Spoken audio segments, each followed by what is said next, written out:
Today I'll tell you another important prayer. The prayer is Sayyidul Istighfar. If a person recites this prayer in the morning and he dies, that day he will go to paradise. And he recites this dua in the evening and he dies that night, he will go to paradise.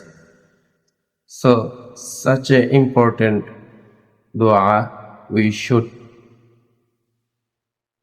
not miss.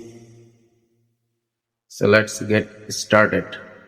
اللهم أنت ربي لا إله إلا أنت خلقتني وأنا عبدك وأنا على عهدك ووعدك ما استطعت أعوذ بك من شر ما صنعت أبوء لك بنعمتك علي وأبوء بذنبي فاغفر لي فإنه لا يغفر الذنوب إلا أنت